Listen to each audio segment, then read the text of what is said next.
এই মুহূর্তে যারা লাইভে আছেন দেশে বিদেশে সবাইকে শুভেচ্ছা জানাচ্ছি। আশা করি আপনারা সবাই ভালো আছেন। আমি জানি যদিও আপনারা আমাদের শহীদ বন্ধুরা এবং আমাদের সহযোদ্ধারা কেউ ভালো নেই।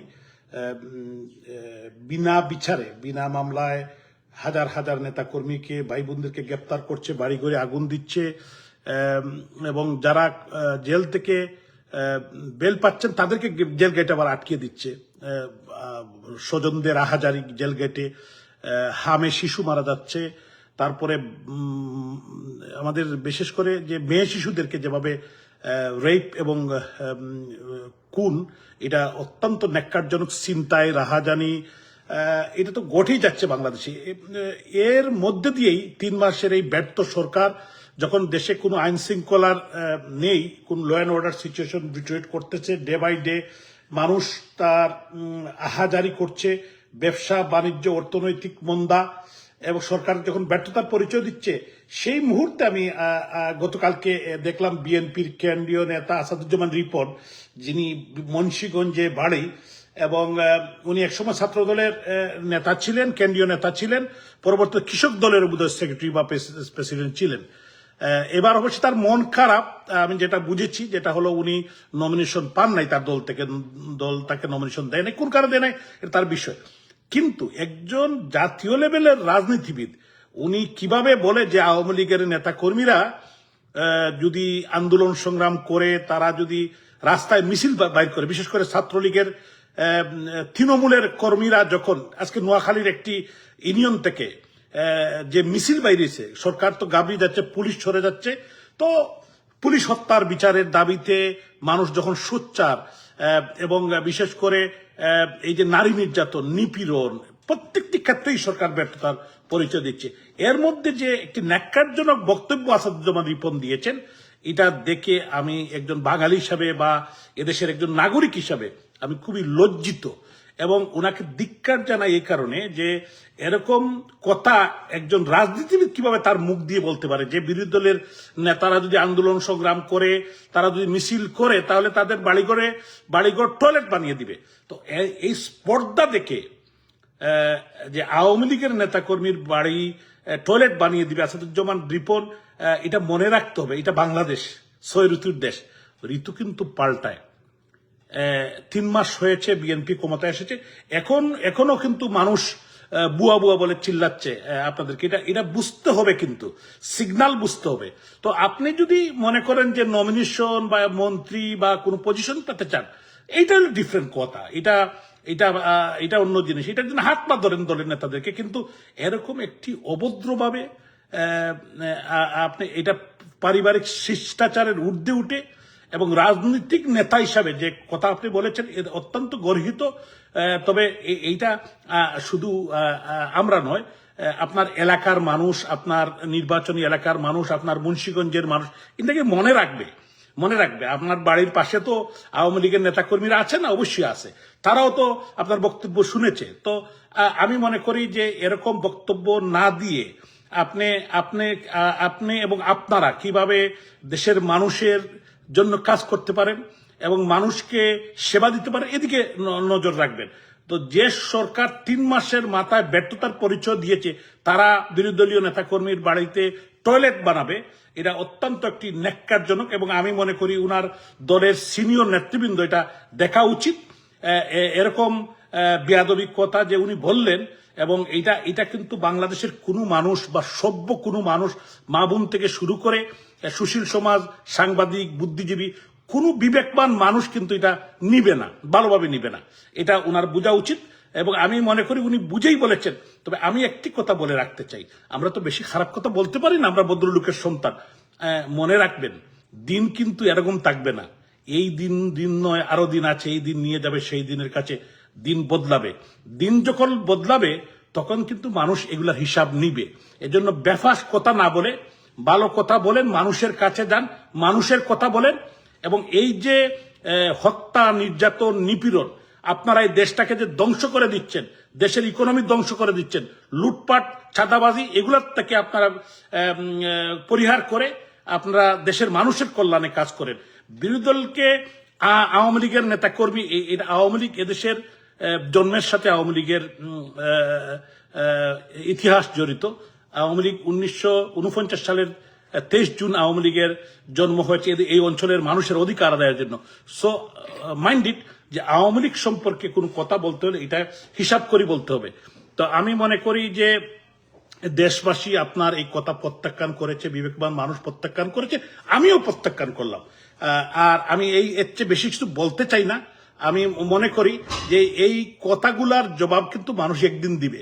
মানুষ কিন্তু, জনগণ কিন্তু মানে খেপছে কিন্তু। মানুষ যখন একবার খেপবে, এদেশের মানুষ কিন্তু অতীত ইতিহাস থেকে আমাদেরকে একটু স্মরণ রাখতে হবে যে মানুষ যখন খেপবে, জনগণ যখন খেপবে, তখন কিন্তু আপনারা পালাবার পথ পাবেন না। তো আমি এই সমস্ত দেশে আজকে যে হামে যে শিশু মারা যাচ্ছে, তাদের কোনো ট্রিটমেন্ট হচ্ছে না, কোনো বিচার হচ্ছে না, এটার সাথে সরকার জড়িত। এখনই ইউনুস রেজিম আপনার হামের টিকা কিনে নাই, এবং পরবর্তী এই সরকার ব্যর্থতার পরিচয় দিয়েছে, স্বাস্থ্য মন্ত্রণালয় ব্যর্থতার পরিচয় দিয়েছে। এগুলা কিন্তু অ্যাকাউন্টেবিলিটি নিতে হবে এবং এই সরকারকে ব্যর্থতার দায় নিতে হবে। আজকে সারা বাংলাদেশে যেভাবে ল অ্যান্ড অর্ডার সিচুয়েশন ড্রেটুট করছে, যেভাবে মানুষ ছিনতাই রাহাজানি, বিশেষ করে আমার প্রাণের সিলেট, আমাদের আধ্যাত্মিক নগরী হযরত শাহজালাল শাহপরানের পুণ্যভূমিতে যেভাবে ছিনতাই রাহাজানি খুন বাড়ছে এবং মানুষ অসহায়, ব্যবসায়ীরা অসহায়, চাঁদার জন্য একক দল একবার যায়, এক দলের মধ্যে 5 বার যাচ্ছে। এইটা কিন্তু আমাদের সিলেটের পরিস্থিতি ছিল না। আমি মনে করি সিলেটের যারা দায়িত্বশীল আছেন তারা কিন্তু নজর দেন। আমি রাজনীতির ঊর্ধ্বে উঠতে বলতে চাই, সিলেটের মানুষ হিসাবে, সিলেটের একজন সচেতন নাগরিক হিসাবে, আমি সিলেটের নির্বাচিত মেয়র হিসাবে আমি কিন্তু এই জিনিসটা বলতে চাই যে সিলেট একটি আধ্যাত্মিক নগরী। হযরত শাহজালাল শাহপরান সহ 360 আউলিয়া এখানে ঘুমিয়ে আছেন, এখানে অনেক গুণীজন ঘুমিয়ে আছেন, এখানে একটি রাজনৈতিক শিষ্টাচার আছে, রাজনৈতিক একটা রাজনৈতিক শিষ্টাচারের মধ্যেই সিলেটের মানুষ সবসময় চলছে। কিন্তু আজকে আমরা কি দেখি যে বিরোধী দলীয় নেতাকর্মীর বাড়িতে আক্রমণ, মব জাস্টিস, কোর্টের মধ্যে মব করা। তো আজকে এই জিনিসগুলা কিন্তু কারোর জন্য ভালো নয়। সিলেটের মানুষ নয় শুধু, সারা বাংলাদেশের মানুষের জন্য, বিবেকবান মানুষের জন্য, সচেতন মানুষের জন্য, রাজনৈতিক কর্মী নেতাদের জন্য ভালো নয়। কারণ আজকে বিএনপি একটি কিভাবে বিগত 12 ফেব্রুয়ারির নির্বাচনে তারা বুট করে ক্ষমতায় আসেন, তারা কিন্তু জানেন, তাদের মনের মধ্যে এটা জানা আছে যে আপনার একটি বাগবাটুরা নির্বাচন, একটি মেকানিজমের নির্বাচন।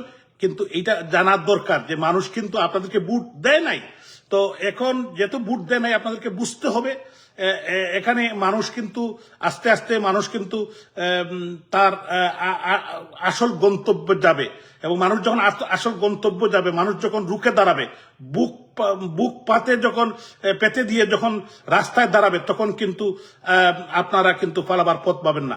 তো আমি মনে করি সময় থাকতে জনগণের জন্য, জনগণের মানুষের জন্য, মানুষকে উস্কায়া দিয়ে কথা না বলে, বিরোধী দলীয় নেতাকর্মীর বাড়িতে টয়লেট না বানিয়ে দেশ সেবার জন্য আপনারা কাজ করেন। এটি আপনাদের অসংখ্য ধন্যবাদ। আমাদের দলীয় নেতাকর্মী ভাই বোনেরা যারা নির্যাতিত হয়েছেন, যারা জেলের মধ্যে আছেন, বিশেষ করে আমাদের জাতীয় নেতৃবৃন্দ, তাদের মুক্তি চাই।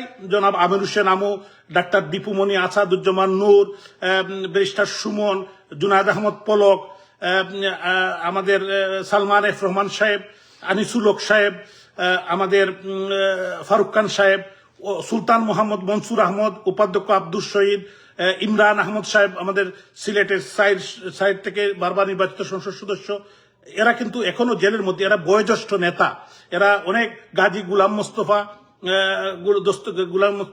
দস্তগীর, শাহজাহান খান সাহেব, অসংখ্য নেতাকর্মী, রাজ্জাক সাহেব সহ আমাদের অসংখ্য নেতাকর্মী, এমপি, মন্ত্রী জেলের মধ্যে আছেন। এরা বয়োজ্যেষ্ঠ নেতা, এদেরকে বিনা বিচারে, বিনা ওয়ারেন্টে তারা মিথ্যা ভুয়া মামলা দিয়ে তারা জেলের মধ্যে রেখেছে। অনেকেই কিন্তু মৃত্যুবরণ করেছেন। আমাদের প্রয়াত নেতা জনাব হুমায়ুন, নুরুল মজিদ হুমায়ুনকে কিভাবে ন্যাক্কারজনকভাবে জেলে হত্যা করেছে। এখন পর্যন্ত আমাদের প্রায় 70 জনের মতো নেতাকর্মীকে জেলের ভিতরে হত্যা করেছে। এই হত্যাকাণ্ডের বিচার, জেল হত্যার বিচার হতে হবে। আজকে কোনো পোস্টমর্টম করা হচ্ছে না জেলের মধ্যে, অনেককে তারা প্রয়োজন দিয়ে ছেড়ে দিচ্ছে, জেল থেকে বার হওয়ার পরেই তারা কিন্তু মৃত্যুর কুলে ডলে পড়ছেন। আমি মনে করি এগুলাকে একটি অ্যাকাউন্টেবিলিটি করতে হবে, যেহেতু বাংলাদেশে কোনো আইনের শাসন নেই, কোনো কোর্টে কোনো জাস্টিস নেই, যেহেতু কোনো বিচার বিভাগীয় কমিটি হচ্ছে না, তদন্ত হচ্ছে না। আজকে অসহায় সাংবাদিক, বুদ্ধিজীবী 300-র উপর সাংবাদিক জেলের মধ্যে আছেন।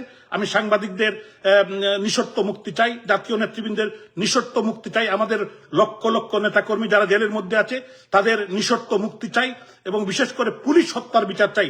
এই যে পুলিশ রাষ্ট্রের প্রোটেক্টর, যে পুলিশ এই জনগণকে রক্ষা করে।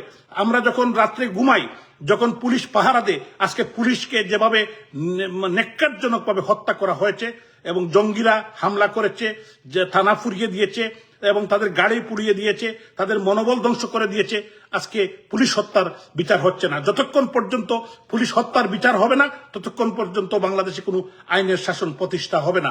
এবং প্রত্যেকটি হত্যাকাণ্ড 2024 সালের 5ই আগস্টের আগে পরে স্নাইপার দিয়ে যে সকল ছাত্রদেরকে হত্যা করা হয়েছে, আন্দোলনকে বেগবান করার জন্য, বঙ্গবন্ধুর কন্যা মাননীয় প্রধানমন্ত্রী শেখ হাসিনাকে বেকায়দা পালানোর জন্য, এই সরকারকে মেডিকুলাস ডিজাইন করে এই সরকার হটানোর জন্য, সরকারকে ক্ষমতাচ্যুত করার জন্য, বিশেষ করে জননেত্রী শেখ হাসিনাকে, প্রধানমন্ত্রী শেখ হাসিনাকে ডিসক্রেডিট করার জন্য এই ষড়যন্ত্র করেছিল, ছাত্র হত্যা করেছিল। এটার বিচার করতে হবে। এটার জন্য দায়ী ডক্টর ইউনূস। এই প্যারিসে বসেই যে মেডিকুলাস ডিজাইন মাস্টার প্ল্যান করে এটা করেছিল, তার বিচার করতে হবে। ডক্টর ইউনূস দেশ থেকে পালালেও, আসিফ নজরুল পালালেও, যারা পালিয়েছে তাদেরকে বিচারের কাঠগড়ায় দাঁড় করাতে হবে। আমি দেশবাসীকে, দেশে বিদেশে যারা আছেন, দেশপ্রেমিক যারা বিবেকবান মানুষ, আপনারা জেগে উঠুন, আপনারা কথা বলুন, আপনারা আপনাদের বিবেককে কাজে লাগান। আমি রাজনীতির কারণে রাজনীতি কথা বলছি না, আমি একটি সত্য কথা বলছি। এটা আন্তর্জাতিক একটি জুডিশিয়ালি কমিটি করা যেতে পারে, আন্তর্জাতিকভাবে এগুলো ইনকোয়ারি করা যেতে পারে। বাংলাদেশের 2024 সালের 5ই আগস্টে পরে, আগে এবং পরে যেভাবে আমাদের নেতৃবৃন্দকে হত্যা করা হয়েছে, এদেশ সাধারণ ছাত্র জনতাকে হত্যা করা হয়েছে, যুবলীগ, ছাত্রলীগের অনেক নেতাকর্মীকে হত্যা করা হয়েছে, এবং এটা কি হয়েছিল, এটার একটি বিচার বিভাগীয় তদন্ত করা উচিত। আপনাদের সবাইকে অসংখ্য ধন্যবাদ। সবাই ভালো থাকবেন, সুস্থ থাকবেন। শুভরাত্রি। জয় বাংলা, জয় বঙ্গবন্ধু, জয় জননেত্রী শেখ হাসিনা।